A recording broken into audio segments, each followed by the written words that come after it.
Hey, Jake, I had the best cookie in California. Okay, I'm on board. Let's go. You're on board. Okay. It's food. It's sugar related. If it's got sugar in it, if it's soda, if it's ice cream, if it's cookies, we're talking about it. We'll talk about this. Guess what this is that I'm gonna flash on screen real quick. Can you guess what that is? That looks like fudge to me. Fudge. What color is that? I mean, it's yellow, but it looks like maybe like a. Is that butter? What are you doing? Okay. No. Okay. It should look like pineapple, but it's actually watermelon. We don't have high definition cameras here. We're on low budget. Everybody join the Patreon so we can get some better cameras in this place. Yeah.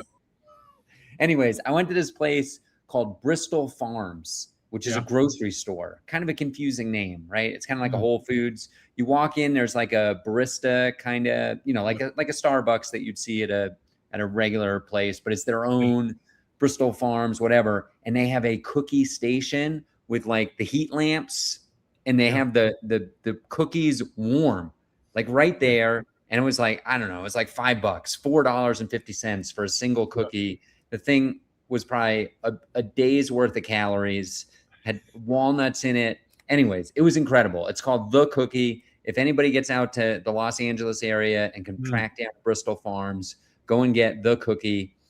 They recommend you eat them right away while they're still warm, and you buy them while they're warm. Anyways, I got on the internet. Any food item that comes with recommendations. You don't like that? You're not a fan? No, I think it's fun. It's okay. Yeah. Recommend that you do this. Yeah. Eat it with a fork, maybe. Yep. So anyways, I was like, man, this is a great cookie. And, I like to bake, and I make a lot of cookies. And I was like, I wonder if I could find one of those knockoff recipes. Have you ever done this? Yeah. You like look up, I don't know, Buffalo Wild Wings, knockoff, whatever. I did it with Olive Garden. Olive Garden had a soup that I thought was fantastic. They call it zuppa toscano or something like that. Okay. Which just means Tuscan soup. Okay. So I'm not going to pronounce it in Italian my whole life. Sure. So I'm going to call it Tuscan soup, and I've made it probably 5 or 6 times since then. Sure. Yeah. Have you tried woolly mammoth tusks in there? Because it just really makes the Tuscan soup pop. The Tuscan. Yeah. Were the Tuscans some of the bad guys in Star Wars? The Tuscan Raiders? I think the bad guys were the Jedi. Yes, obviously. But in I think where Luke grew up, Tatooine. In Tatooine, the like desert people were the Tuscan Raiders. Yeah. Anyways, a lot of Tusk material. Anyway, so I look up a knockoff recipe online, and I find one. Pretty excited on Reddit. Questionable if it's any good. I've made these knockoff recipes before, and sometimes they're awful, and sometimes they're fine. This one had a particularly funny anecdote. So I read the recipe. The recipe is a little confusing. Like, for example, under egg, like it has a list of the ingredients, no line breaks, no commas, and it says 1 large egg space 2. And it's like, how do I interpret that? What does that mean? And then in the comments later, so I start reading the comments, and it means 1 large egg or 2 medium eggs. It was like missing. I don't know what happened. If there was cut and paste error, what was going on. But the funniest part is that the directions, like once you get into like, sift the flour and mix this together and cream that, it said, combine a list of stuff in like sentence form, including baking soda and baking powder, but only in the ingredients, it only said 1 teaspoon of baking powder. There was no mention they mentioned baking soda. They didn't mention baking powder. And so deep in the comments, like a reply to a reply, it says, hey, don't forget the 1 teaspoon of baking soda. It's missing in the list of ingredients. Could you update that? And then right beneath it, now the last instruction is put the dough in your refrigerator for 24 hours and then you go and bake it. And so underneath that comment, the one that said, hey, you're missing baking soda in your directions, somebody wrote, I have this dough currently in my refrigerator and it is missing the baking soda because of your missed instructions. And the person's all aggravated. What a Yeah. yeah. You get what you pay for on the internet. That's right. Folks. That's right. You know, So, I made them and they're incredible. Yeah. This is the second cookie in a row. I think the secret to good cookies. Are you ready? Maybe we should save this for the Patreon. What do you think? No, I want to see. I know this one of the secret of a good cookie. All right, you tell. I'm gonna start the Patreon list right now. Everybody, we spill tea in the Patreon every week. It's only $5 a month. Yep. Secret to a great cookie. And if you know me at all, and sometimes I'll bring cookies to comedy events. Yeah. I'm not messing around, folks. And if I think something is exciting and I only learned about it this year after making cookies for 10, 20, 50 years, who knows how long I've been making cookies. Okay, but go ahead. Reveal your. Before I think we have to know how big these cookies are. They're pretty big, pretty sizable. Technically, they are a 1/4 cup of dough, and you smush them before baking. So, like the diameter of a baseball, or are we talking more softball? We talking more basketball? Well, I can tell you this, Jake. I had one for breakfast today, but a couple hours ago, and it was about yay big. I'd say that's closer to baseball. More diameter of a softball than a baseball. Yeah. Okay. Fun. Yeah. And they're real gooey in the center. I don't know why or how, and they bake for a long time. Yeah. Interesting. So that's great. I'm glad. I was chatting with a comedy producer on Saturday, and I walk in. I'm carrying my merch bag, and he's like, "Oh, you're selling merch?" I'm like, "Yeah. I mean, I'm always going to sell merch if I'm headlining. What else am I going to do?" And I'm glad I did, because I sold some. So nice. He's like, "Okay, what kind of merch do you got?" I told him T-shirts and stickers. You know, that's what kind of venue are we talking? It's a basement of a bar. And so it is like not purpose built, but it is only people in this basement are there for comedy. The upper level has got a bunch of, bar patrons, but it's got a comedy club feel. I mean, I'll tell you more about it. They did one thing very wrong, and then the rest of it they did very good. But anyway, we're going to the venue. Can I ask you one other question, just to lead into this merch thing? Are you headlining? I'm assuming. Yes. Yeah. Okay. So So we're chatting about this, and then he says, "Okay, what? I tell him the merch, and then I say unprompted, I'm like, I think a book would be a great piece of merch. I've always wanted a book as merch. I know you do the book. I like it. I like the idea of not having to deal with sizes. It looks like perceived value. You get to sign something. All of it. I like every aspect of it. I like." He tells me this. He says, recipes are not copyrightable. You can't copyright a recipe. Get out of here. That's what he says. So like all of the words around like, hey, I was walking on a long beach and this is what I stumbled across these ingredients. All of that is copyrightable, but the actual recipe is not. Huh. And so he was like, is that why the Coca-Cola recipe is under lock and key? Maybe. Because you can't protect it. Yeah. Ooh, that is I did not put that. That's interesting. You would think that if someone made a cola that tasted exactly like Coke. Somebody did this recently. It's on like YouTube or TikTok. They reverse engineered Coca-Cola. You can make it at home now. You would think they would be able to sue, but I guess they can't sue. Yeah. Because it's just something that tastes. Yeah, which is weird because medicine, like if you work for Pfizer as a chemist, like there is a recipe to make Viagra, which is not the best example. But some blood pressure medicine, diabetes medicine, one of these GLP-1s, like that stuff is definitely protected. But maybe food products. But no, I mean, at the same time, every medicine has got a generic. Only after a certain period of time. Not there's like it's kind of like, how Mickey Mouse is no longer copyrighted because it's been 100 years. I think it's a shorter time period, maybe 20 years. For pharmaceuticals. In fact, I'll look it up while you're continuing the story. I know that's why Winnie the Pooh. There's a really bananas movie that came out a couple years ago. And Winnie the Pooh is in a horror movie because the copyright expired, and so now anybody can do a Winnie the Pooh movie. Anyway, so he's saying, so real quick, it says 10 to 14 years 10 for to 14 pharmaceuticals. Interesting. Well, that's good. I mean, that's probably. I think that is good for the health of Yeah. of our society. Yeah, I mean, and you wouldn't want it to be 0 years either, because then what's the incentive of putting all that effort into it? Exactly. I mean, in an ideal world, people just like, no, there it needs to be some incentive. Anyway, Yeah. So the comedy guy was like, hey, come up with a cookbook or just recipes and sell that. That was his. That's incredible. Yeah, which I'm like, that's not really my style, and I'm not That's sure. A great idea. Like, Do here's my pitch, Jake. You ready for this? I've thought about doing like a whole hour about this. Yeah. But here it is.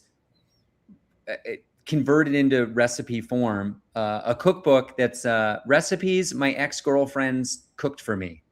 Nice. Or recipes my exes taught me. Yeah. Make it some kind of country song lyric sounding. Yeah. thing. But like some of my best recipes are from friendships and or relationships that have since crumbled. You know, I think that's interesting. Okay, that's interesting. Okay, so like I could also do cookies, like a cookie comedy club thing, where like I sometimes I'll bring cookies to comedy clubs, and I can have like a description of the comedy club, and then the cookie. You know, it could be like the Comedy Works chocolate chip whatever cookie, the Zanies Zingaroony. Yeah. So that, I mean, what are you thinking? Are you gonna make a cookbook? No, this seems like more like your idea than my idea. Okay. You're feeding me the idea. Okay, you want some royalties on the back end. Why don't you I'll do this? Some cookies. And I mean, you could, but basically, you could take this Reddit, recipe, make it correct. First of all, I've already done that. I've already fixed it and tweaked it a little bit for my purposes. And then you can use that completely, you know, and you're not stealing anything, because that's. I do think though. I imagine there would be. I've never seen a knockoff cookbook, and so I don't think you could say like this is the Tuscan soup from Olive Garden. Sure. I think once you say Olive Garden, you're in trouble. Say Olive Garden, it feels like you could say feels like family Tuscan soup. Yes, yeah. I think you could get close. I mean, so then we're talking about a brand name, not a recipe. Yes. And so anyway, I think that's an interesting thing. Comedies and cookies, and I like that idea. I wonder if there's a way to zine style that. Ooh. You know, to like so that I just can print less of them, and it's like less startup cost essentially. And people don't care. With a cookbook, like it's going to get dirty and messy in the kitchen anyways, and I kind of want it small and disposable. People would that's kind of a good, if I came up with 10 cookie recipes and comedy clubs, what I have to start doing is bringing the cookies to these places and take a picture of myself with the cookie at the place. Take me about a year to do 10 of them. And I could totally do that. And I could change the book over time. This volume 1. You're a genius. This is a great idea. So. Yeah. And I've thought about doing, you know, there are playbills and sometimes small publication runs and like devotionals, things that they hand out for free at churches. Sometimes magazines have a thing where it's an 8.5 by 11 piece of paper folded in half, and then along the spine is just a couple of staples. So that's how it's made. I think that is an interesting construction choice. Do they sell long staplers? Yes. So I've seen these. Yeah, I've seen the I've seen this exact thing many times, because my wife has worked as a secretary at a church, so I've like kind of poked around, and they have a thing, and it's a purpose built. It's a little peak, a little metal peak. Oh, no way! And then the stapler comes over the top and staples right on that peak. It's perfect, and like it's a little crease in there. Yeah, I've always wanted. I think that's fun. They have folding machines. There's all sorts of stuff you could do with this. But we're getting out of budget at this point. But But I think you could also order stuff made fairly similar to that. Inexpensive. You could order go to flat FedEx and fold them yourself. Yeah. But That's a cool idea, man. I could even I've wanted to do this for a long time, is actually bake cookies and sell cookies at my comedy shows. I can have the cookies there. And if you like this cookie, here's the recipe book, go home, make it yourself. There you go. I mean, how about, what if I just stopped telling jokes, opened up a retail establishment, and sold cookies? Done. We've gone full circle. Come full circle. What the markup on a cookie at a comedy show has got to be pretty good. I mean, you're selling a cookie for what? At least $3, probably close. Oh yeah, I would think probably $5. You make it a big cookie, or it's 2 cookies for $5. Yeah, 2 cookies for $5. I think it's probably a lot of dates there, a lot of whatever. You gotta buy, and I thought about doing this, buying those little sleeves. I need cookie sleeves.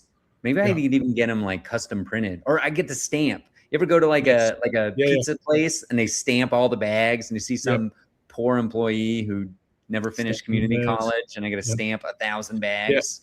Yep. Or you get your little custom sticker to put on the bags. But yeah, all of that sounds fun.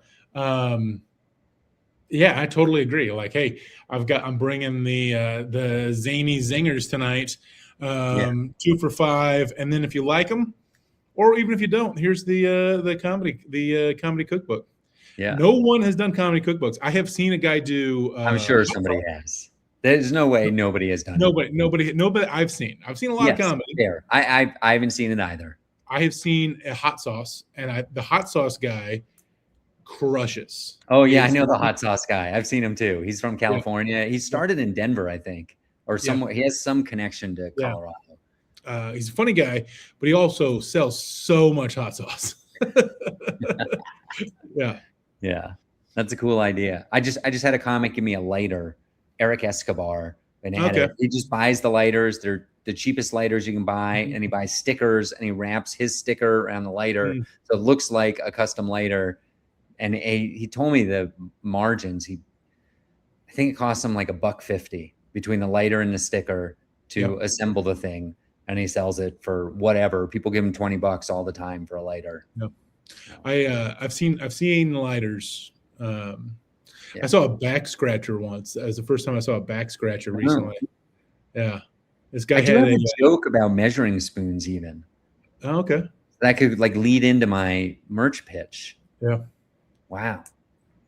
Mark and Jake try to make it through crafty merch. Everybody crafting the merch, getting the merch in there. Yeah.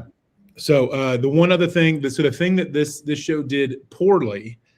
So wait, I'm not sure you finished the story about you were going to sell merch. You were going to tell that was the end of the story. Just that he said, "Hey, I just learned recipes are not copyrightable. So like you can just rip off recipes all day long. It's just the stuff in between it and the pictures. You have to take your own pictures, stuff like that." Which is very interesting. So, but yeah, at this show, I thought the people were sat fairly well. They probably could seat them a little bit better, but I mean, B+ seating. The room is good. Everything is fun. The lighting was atrocious. Oh no! Yeah. So they're. What are we talking? The color, the coolness, the angle, the brightness. Angle and brightness are the biggest factors. So they wanted to have this row of lights in the front on. They turned on the row of lights. One of the lights was just blinking like crazy. Well, you can't have that one on. It's like Stranger Things. So they turned that off. So basically, they had a plan for lighting, and they immediately had to pivot from that plan. And so they pivoted to basically one light bulb directly above the comedian. That's it. In this entire room. Now, the room it was a basement, but it still had those like little weird basement lights, windows, but little basement windows. And the sun hadn't quite set all the way. It was getting close at the beginning of the show. At the end of the show, it was completely black. Yeah. And so you can't see anything. I was making fun of this one lady because she was in the back and she looked up something on her phone. Her entire head just started glowing.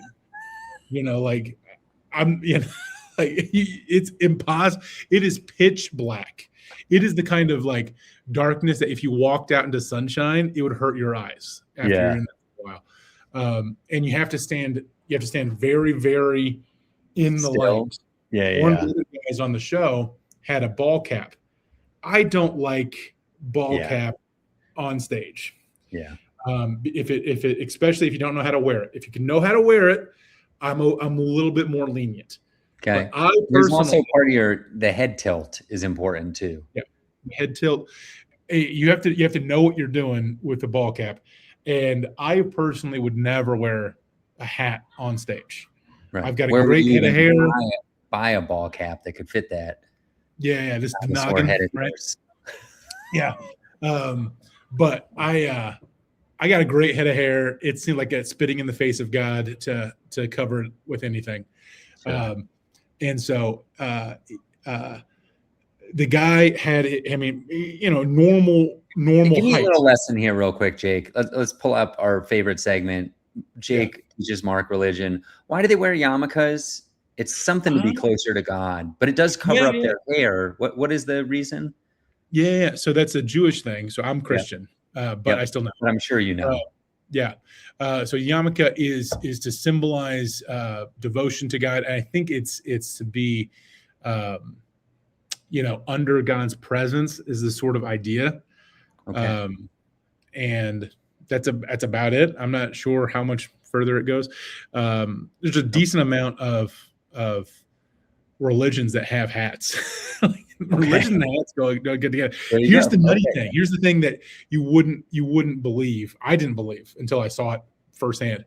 Is in Israel, a bunch of these little different Jewish sects, and so they come from different parts. One of them were like mostly Russian, and one of them, from different parts of the world. But the Russian guys are the ones I'm talking about. They wear these big bear skin hats, and they're just rushing around the city. Just wearing B-A-R. Yeah. Bear, like bear, not B-A-R-E. Yeah. Bear, okay. Like a roar, like a, like a Baloo from the Jungle Book. But they're like bear skin hats. You're like, what is going on with this? And they all are dressed different. And so you're hanging out. I went to the temple grounds. Of course, the temple has been destroyed. And so the western wall, you might know it as the Wailing Wall, right? That's the part that it still exists. It's part of the foundation. So we went there. Anybody's allowed to walk in. You don't have to be Jewish to walk in. Anybody's allowed to walk in. They give you a yarmulke to like borrow. So I borrowed a yarmulke. Okay. Went in there, and they're all dressed different. They're dressed like way different. I asked a couple of guys about it. I'm like, what? And then it's just like regional. Like they're all friends. They don't. There's no like beef between like the bear hat guys and the other guys. They're just like costumes. This is what they wear. Yeah, this is what they wear. This is what they wear. We're all cool. Okay. All right. Okay. So I got you off sidetracked. Yeah. So we're back to the lights. The guy's wearing a hat. The lights. The other guy's wearing the ball cap, super low, kind of the way that you would wear it, because it does have a function. A ball cap is for something. It's for baseball. It's to keep the sun out of your eyes. It has a function, but the function is not to do stand-up comedy. It was not built for stand-up comedy. It's built for baseball. And so he has it, and you could he's in complete shadow. Yeah, the whole time he's on stage. It's also for Leonardo DiCaprio to escape the notice of paparazzi.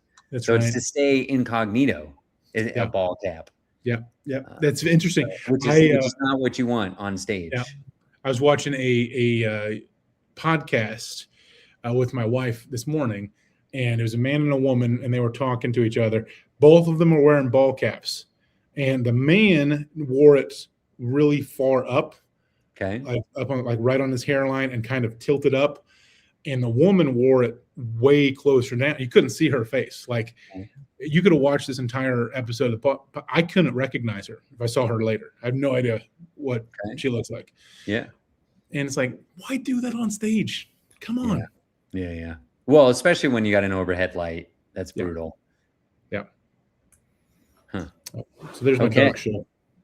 Okay. Did you talk? Now, let me ask you this: did you tell them maybe you should improve the lighting, or were they aware? They were. I felt two things. I felt like they were aware. I also there are guys. The producer, nice guy.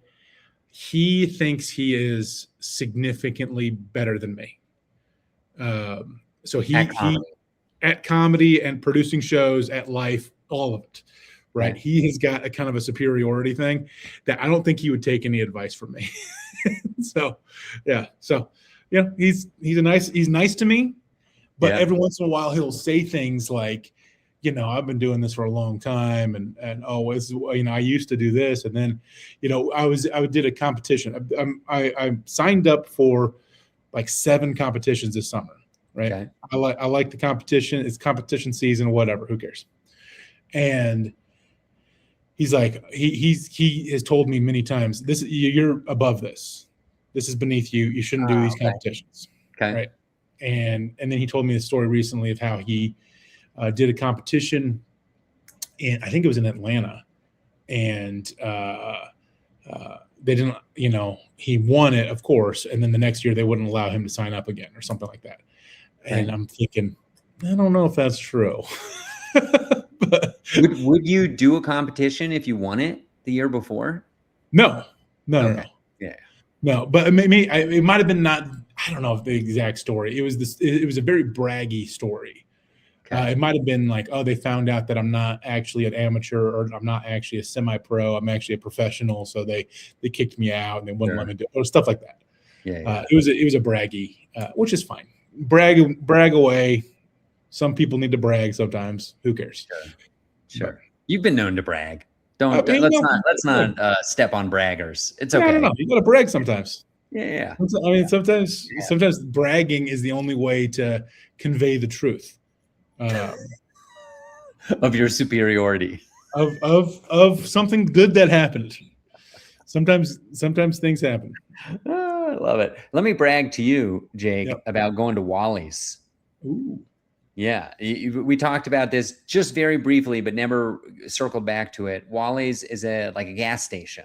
You know what I'm talking about? The Buc-Ees, the popcorn. I call it popcorn Buc-Ees because the second you step in, you can just the aroma of popcorn is overwhelming. It's like a movie theater times 2. And then you go over to the popcorn stand. Holy cow, the popcorn variety. They got caramel popcorn. They got traditional popcorn. They got, I don't know, some other kind of popcorn. And then they have a flavor of the week popcorn. I got Fruit Loops popcorn. It was like regular popcorn, 80%, 10% caramel popcorn, 10% Fruit Loops, just mixed in all willy-nilly. They had ice cream, which I don't think Buc-Ees has. To use a term you would understand, it was dipped ice cream. Okay. Which crazy people call it that. That means hand scooped to anybody hand dipped. Normal English. I'd say hand. I would not say just dipped. I would say hand dipped. Hand dipped. But that doesn't help clarify the difference between using an ice cream scooper and dipping an already poured cone into, let's say, chocolate syrup. Yeah. Hard. What do you call that? Fast, hard, quick shell, whatever. Yeah. So the real nice place. Real nice place. Very funny sign in the bathroom. Possibly disturbing, actually. Above the urinal, there was a sign that says, "We love making friends in the bathroom too." Okay. It's supposed to be like it's supposed to tell you to like become their friend on Facebook, I think is the gist. But what world do they live in where people are making friends in bathrooms? Okay. I mean, it feels like there's 2 ways to take that statement. One is we as Wallies, we like making friends in the bathroom, just like you, Mark, who obviously likes to make friends in the bathroom. Right, you're a pervert who likes to make friends in the bathroom. Pervert is where I'm headed with all this. Yeah. We as a gas station are just like you, Mark, the pervert. right? That's one way to take it. Yes. I think another way to take it is like we might like making friends. We like making friends when we're at the gas pump. We like making friends when we're at the register. We, as the gas station, like to make friends when you're buying popcorn, and we like making friends even when they're in the bathroom. So, is he call is the sign calling both you and himself a pervert? Probably, yeah. Okay, I am downloading this sign right now so I can show it on the YouTube. Everybody get on YouTube and look at this stuff. Let's see, how do I add a new picture here? It actually, I got the verbiage slightly wrong. How do I add one? Here we go. Add a file. Boom. Okay, you ready for this, Jake? Here comes the sign. I'm ready. And now this does incriminate me a little bit, because how did I take this picture in a bathroom? Yeah, you had your love meeting new friends in the bathroom. Okay, it doesn't say the two. No, it doesn't, which it almost makes it worse. Yeah. We love meeting new friends in the bathroom. Huh. That's not weird. great. That's not a great look, is it? I feel like that does make it worse. We like making new friends in the bathroom. So anyways, I thought that was interesting. It did get my attention, right? It's kind of like Colorado's second cleanest comedian. Who knows what that means, but I'm talking about it. I'm interested in it. Interesting advertising by Wally's. Everything else top notch at Wally's. Really liked it. Very clean store. It had weird, stuff for sale, and very Buc-Ees feel. A little smaller than a Buc-Ees, but have you been to one? I've never been to a Wally's. I've been to a Buc-Ees. Okay. Did you hear about the John Oliver Buc-Ees thing? No. Oh, it's funny. So okay, let's hear it. But before we move on, let me just say that the Wally's I visited was in Mahomet, Illinois. I assume there are more of them, but I have no idea. It's right off the highway. If you're looking for this magical Wally's, go to Mahomet, Illinois. I'm sorry, Pontiac, Illinois. Pontiac, Illinois, everybody. Make new friends in the bathroom. Okay. Yes. So Buc-Ees is very litigious. When another company has a similar logo, they will sue them and often get them to change their logo or get them to settle or whatever.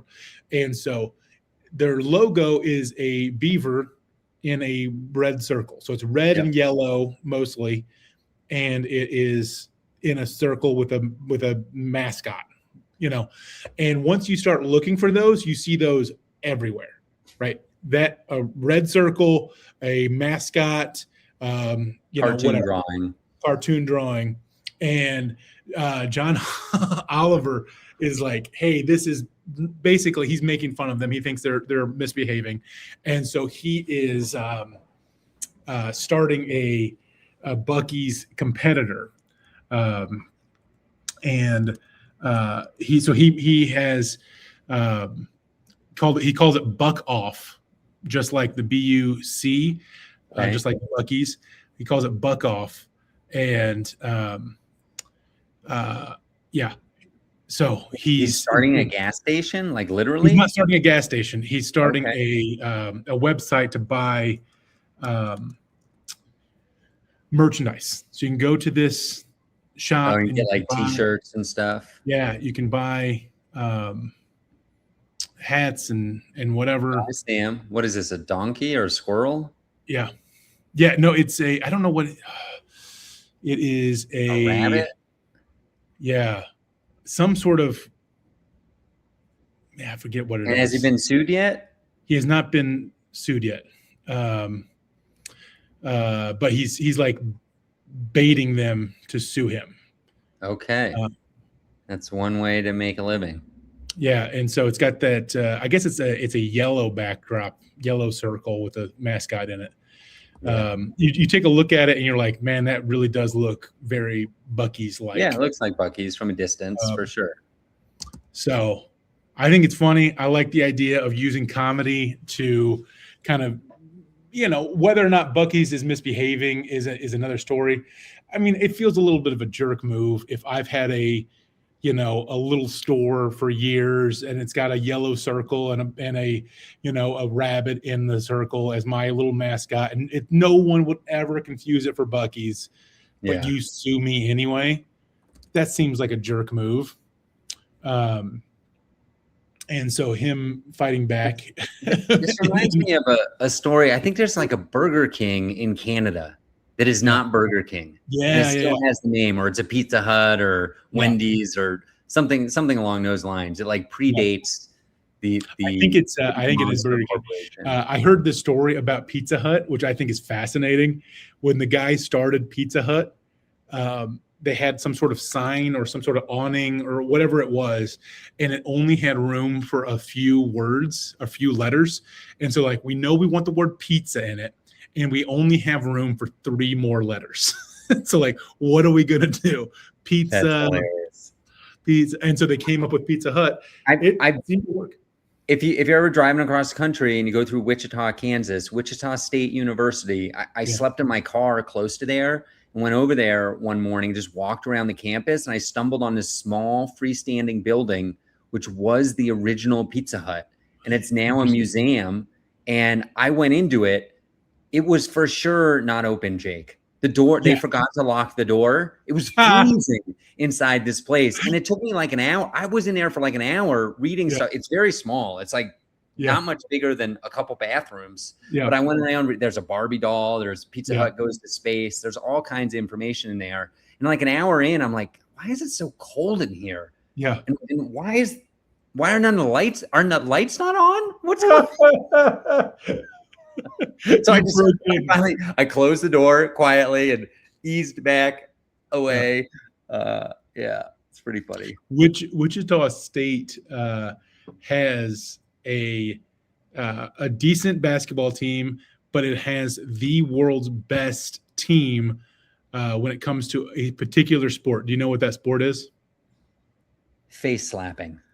No, I do like a good baseball. Because I just read the other day that they won. I'm doing a high school graduation, and one of the graduates won a College World Series with Wichita State. Yeah, they're good at a lot of things, but they are the absolute best at one particular sport. Horn shucking. Bowling. Okay, I was in the right. I feel like they are cornhole, pretty close to bowling. World's best bowlers. Like there's nobody comes close. Go Shockers. Yeah, every like professional bowler who's like really good. They all went to Wichita State. A lot of them still live in Wichita. Like their home base is in Wichita. But yeah, they are I did not know that. Incredibly good bowlers. It would be like I mean, nowadays there's not like one team that's head and shoulders above everybody else in basketball or in. There's got to be in a minor sport. There's probably like a tennis school that's won forever, or a crew, maybe like Yale and crew. Yeah, like a crew. Ping pong, something obscure for sure. Yeah, diving, water polo, perhaps. You probably didn't know this. Now, this may or may not still be true. I have not kept up with it, but in 2005, 6, in that range, there was one school that was head and shoulders better than any other school at debate. Oh. At debate. Was it the middle school you taught at? No, it was the college I attended. I attended. Okay. Very good. We're national champion debate. Nice. So, awesome. So I went to Thick Skin last night. Yeah. In Denver at Comedy Works. Yep. And saw something that has never happened before. Yep. You ready for this? Bucket pull. Guy goes up. I leave the showroom to go get a glass of water. Yeah. And come back in, and he is not doing well, let's say. Yeah. Yep. And Matt Kobos walks onto stage very slowly and just stands there giving the kid a thumbs up, and then finally goes, "Please leave," into the microphone. Yeah. Now the guy is talking. Wow. The guy walks off. Mike Saley and Matt come out, and Matt's like, I have never done that before. That has never happened in the history of the show. I don't really know what happened. I will say the guy's name in the Patreon. Boy, did they railroad him once he got off stage. They really. So there are a lot of people that sign up. Well, there's mostly two different. I think he was an open micer. He wasn't like a somebody there for a business conference or whatever. Yes. Yeah. When I did Thick Skin, there was a couple of people that signed up who literally had never tried. Yes, I remember there was that girl from DU. We talked about it, who I thought did pretty well for having never done stand up. Yeah, did well for having never done it. Better than this kid, let me tell you. Oh, okay. Yeah. And from what I could see from the audience reaction, pretty rough show from the amateur bucket. Yeah. Well, on the show that I was on, they had an open micer that we're both very familiar with who did not. Oh, yes. I remember. He was there last night. Happy to say his name in the Patreon. He actually said hello to me. I don't think he likes me, but he said hello to me before the show. Yeah. A lot of strange night. You know who headlined and crushed was Nathan Lund. Boy, is he funny. Holy cow. He did this joke. Not even a joke, just a fact. He said, I've been doing stand-up half my life. I'm 44. I've been doing stand-up for 22 years. Wow. And people kind of like clap at that. And he's like, no, it's not a high bar.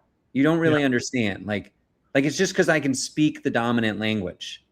The only thing that would stop me from doing a stand-up would be some kind of traumatic brain injury that prevented me from speaking this language. Yeah. And I would stop. Otherwise, I'm just gonna keep doing it. Just gonna keep going. Yeah. It's so funny. He rules. Man, he crushed. He did like 12 minutes and boy was he hilarious. I assume he won. I left before they announced all that stuff. But a lot of funny how how few comics go to that compared to when I used to go pre-pandemic. Like I would say there were like 12 names in a bucket. Interesting. It used to be like 30, 40. Yeah. I put my name in the bucket probably 5 times, never got pulled.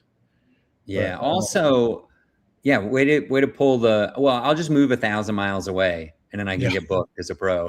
That's right. And email 6 times, maybe. Yeah. Sure. Yeah. So. But the other thing was like what a funny like reunion type thing it was. There was Kyle Ruff was there from Steamboat Springs Comedy. He showed up in the middle of the show. There was this guy Compton Smith who tours with Mo Alexander, who we did a show together a year or 2 ago, and he was there out of nowhere. Is he wearing a kilt? Yeah, he's the kilt guy with one arm. Okay. Yeah. Okay. Pretty. Oh, do you? Okay. Oh wait, hold on. Hold on. So this grown man has one arm. Yeah. And I remembered him for wearing a kilt. Yes. So for whatever reason, I didn't notice the one arm or I didn't remember it. That is pretty wild. I only remembered the kilt. Pretty wild. I mean, Jake, why are some people so lucky that they can be memorable on stage?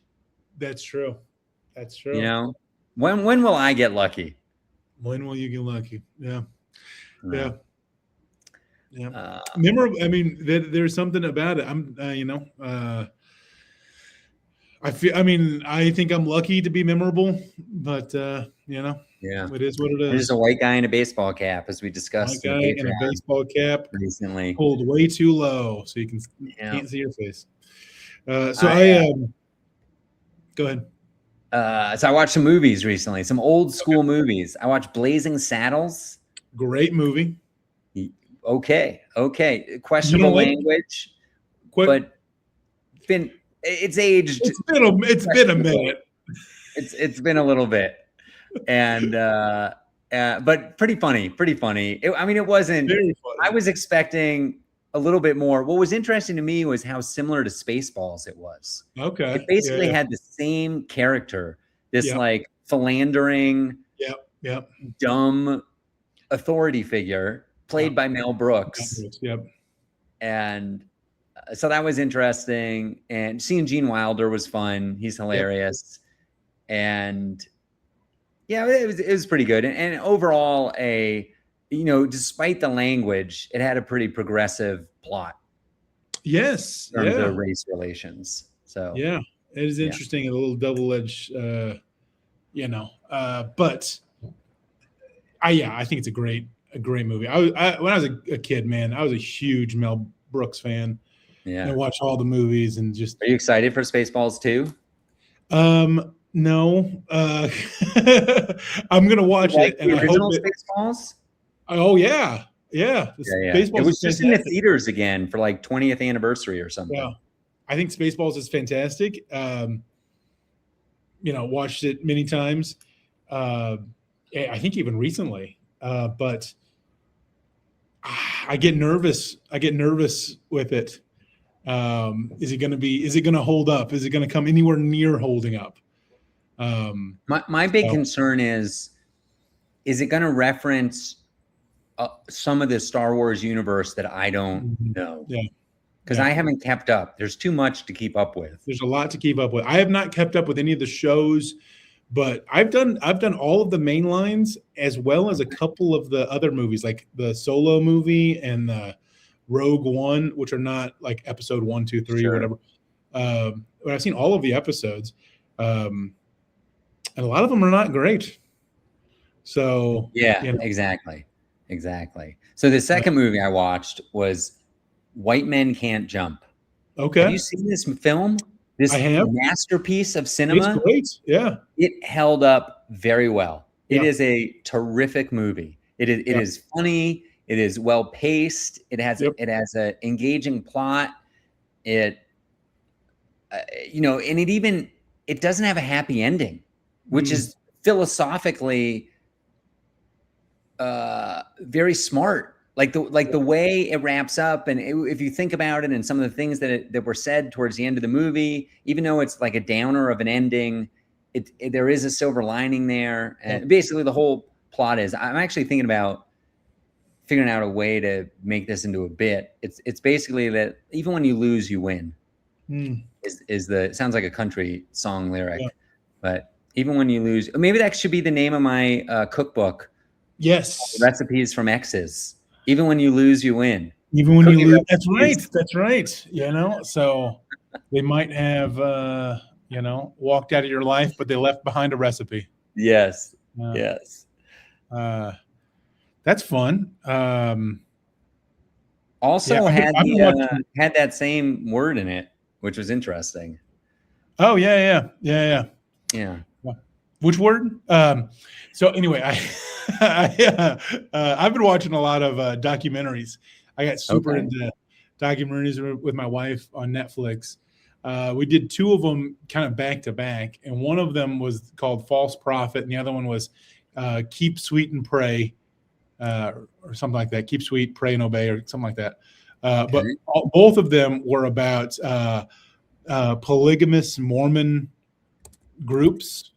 They're in Utah, Arizona area, and then on the other one, they move down to Texas, and they get busted in Texas. And so it's about these prophets who take multiple wives and all of this. Sounds like a cult. Yes, very culty. So they call them FLDS, so fundamentalists. LDS, so LDS Latter-day Saints. That's what Mormons will call each other. They would never say, "Hey, are you Mormon?" They would say, "Are you LDS?" And that's how they would. That's their insider language with that. But anyway, so FLDS, fundamentalist, and fascinating. The whole time I'm thinking, who would possibly want more than one wife? Oh my goodness, not a chance. Don't they live in different houses though? Sometimes, but that makes it a little better. Yeah, that just hop around.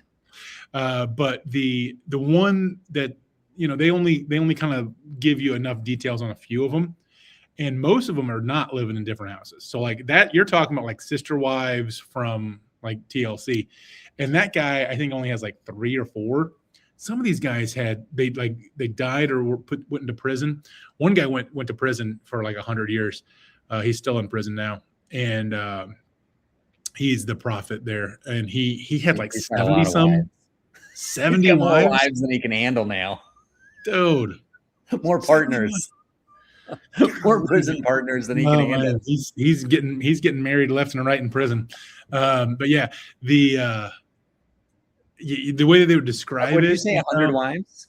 He had 70, over 70. Good Lord. Yeah. I'm not even sure I could remember all those names. I know, right? Well, then you talk about the kids. Like they talked about one guy. One guy ended up, he married his high school sweetheart, and she was Mormon, and he converted to Mormonism kind of later in life, and then the prophet or whatever comes up to him and says, "Hey, I think that you should take another wife," and here she is. And then they got married later that day. Like, you go from just having one wife and just like normal life to, okay, I guess we're going to be polygamous before midnight tonight. What are we doing here? But they had it where like one family, like one wife and her kids lived on the upper floor, and the other wife and the other kids lived on the bottom floor, all in the same house. And there's like 25 kids. Are they joining each other for dinner, or do they have separate kitchens? I think so. I think everybody has one giant dinner. I think, I don't know how it all, but it's bananas. I heard this. The way I get my news is mostly from comedy. Yeah. And I heard premises basically will bring up things. I'll be like, oh, really? We invaded that country? Yeah. And I heard something the other day about a show that's polygamy in South Africa related. Oh, so you might want to look into that if you're on a polygamy kick. I'm on the polygamy kick, It's funny because I'm watching it with my wife, but the polygamy. I mean, it just seems like a terrible idea. I mean, just bad in lots of reasons, but I mean, just gross and everything. But of course, what happens? It's a soap opera. It might not be real. It might not be a documentary. It's called The Polygamist. Centers on a wealthy black family, the Gomorrahs, and follows the matriarch Joyce as she tries to keep up appearances as her businessman husband Janasi sets up house with another woman. Wow. Johannesburg, Africa. Yeah. Yeah, a lot to handle there. Like I mean, I think you know what they say, Jake? Too many cooks in the kitchen. Too many cooks in the kitchen. That spoils the broth. I think that's where that saying came from. A polygamous household. Yeah. Yeah. I mean, whether this is hot pot talk or not, I don't know. It's just, I have an opinion, I suppose. Because what you have to do if you're going to have that many wives is you have to start marrying them younger and younger and younger, right? Which is so gross. Why? And that's why the guy's in prison forever. Why? Because otherwise somebody else will get to him and I don't know. I mean, I guess control, like raising them up, Okay, I don't think have to is the right description there. Well, I mean, if you're saying that they are. They do without exception. Okay. So I don't know whether you have to or not, but they do without exception. And it's totally because I think one of the pieces is that they interviewed one of the wives, one of the victims, really, and she was 14 years old and started to be like a little too dark turn. Let's change the subject. A little too independent. Yeah, she was thinking for herself. I feel bad for the victim. And then they also have to kick out all the men because they need all these girls. So it's just like all this is be careful when you go into a Wally's bathroom. Yes, yeah. Try not to make friends there. Don't make friends in the Wally's bathroom, but yeah, that's what I've been watching. So you've been watching White Men Can't Jump. I've been watching well, I guess Mormons being ridiculous. FLDS drama. But so the good news is both the false prophet and the other prophet are in prison and will probably die in prison. So all of that's good. Okay, all right, that's fun. That's a fun little rainbow at the end of that journey. A little pot of gold at the end of that rainbow. Hey, you brought up Blazing Saddles, so okay. This is I sure did. and Blazing Saddles, I will stand behind. No problem. Yeah. I can defend Blazing Saddles. I'm doing a corporate on Monday. Yeah. And tell me what you would do in this situation. I'm getting paid really well. I'll talk about it on the Patreon. It's for a school district, like lunch ladies. Yep. There's gonna be 100 lunch ladies at this place. And Nice. and people out there might be thinking, Mark, you can't gender the lunch ladies. I have it on good authority. There are 100 people. 97 of them are female. 3 are male. Yeah. So lunch ladies, at least in this school district, is kind of fitting the bill. Yeah. And I'm doing jokes. I'm being funny, whatever. But they have a speaker in the morning who looks like he's probably getting paid 10 times what I'm getting paid. Mm-hmm. And I go on at 1 p.m. He goes on at 9 a.m. It's roughly an hour drive to the gig. I'm thinking about going and watching this speaker. What do you think about that? Would you ever do that? Kind of as like a, hey, maybe I should figure out why this guy is making so much money. Yeah, that's interesting. I mean, I feel like some of that might be like information that you don't need that's being conveyed there. Like it might be boring is my point. Okay, fair. But I don't think there's any reason. I think that his presentation on this particular day is going to be around having fun at work. Oh, then go. Yeah. I thought it was going to be, so I've done professional development is what they call it when you're a teacher. Mm-hmm. And they will have these teaching experts come in, and it's very frustrating. Every teacher has the same reaction. Like, okay, these techniques are great in an ideal world, but you don't know the kids I have to deal with. You mm-hmm. haven't been in the classroom in 20 years. You don't know what's happening.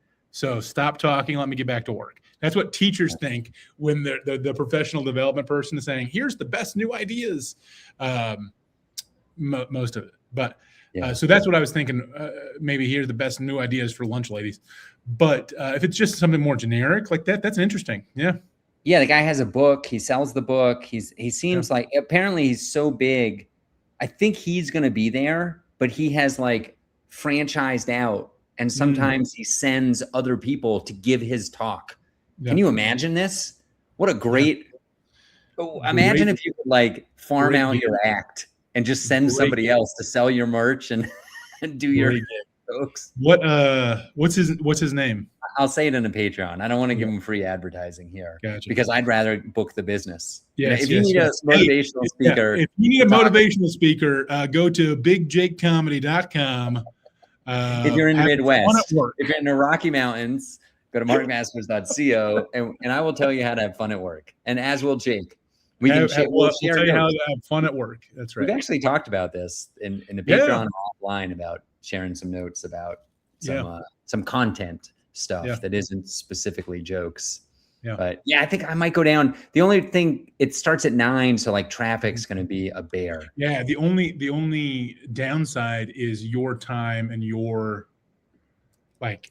Well, there's also, so I think he does an hour. So between 10 and 1, there's then 4 hours that I gotta. Or wait, my math is not very good. 3 hours that I gotta kill. But I'm gonna eat lunch for an hour, and I can just go to my car and work on my. You just hang out in your car and watch TV. Yeah, on my phone. Okay. We're going to wrap this up. We got Patreon coming. Jake, I got something real spicy for the Patreon. Everybody, it's $5 a month, patreon.com/Mark and Jake. I had a nationally touring headliner call me for a second time about money drama, asking me for advice. And I'm going to spill all the beans on the Patreon.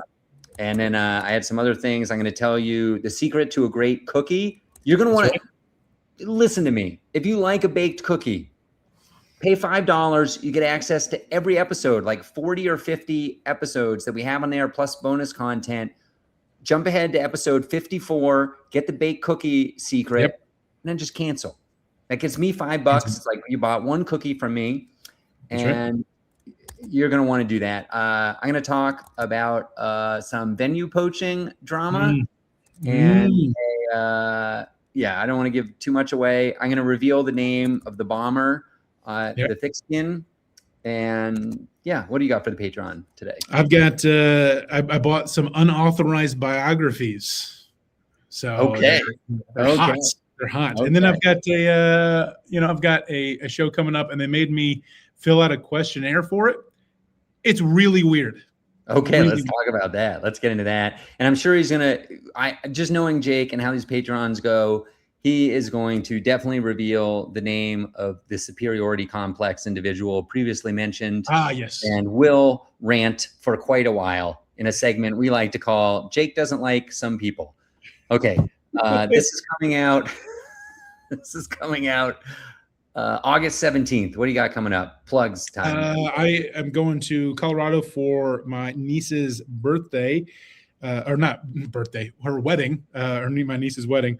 And the 28th and 29th, I'm at Comic Sense in Boulder for the first time. Very excited about that. Nice, nice. We can talk about the lighting there after that happens. I just finished the high school reunion, which crazy. Here's a fun fact for you. This high school, this will give it away. Dick Cheney graduated from this high school, as did Matthew Shepard. Oh, wow.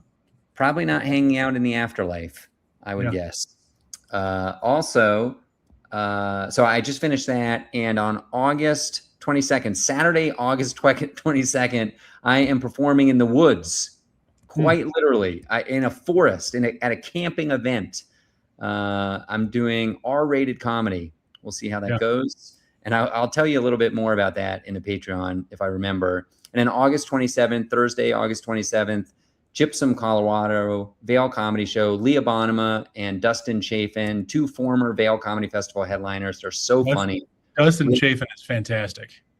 Really excited about that show. Yeah, he's great. And everybody check that out, vailcomedyshow.com for tickets. And then August 29th, I'm doing some more outdoor comedy. I'm just killing it, Jake. This is in a park in the afternoon. It's for an independent political party. Should be fun. There you go. And we'll leave it at that. I got more corporate gigs coming up after that. But thanks everybody for tuning in. We'll catch you next time. Bye-bye.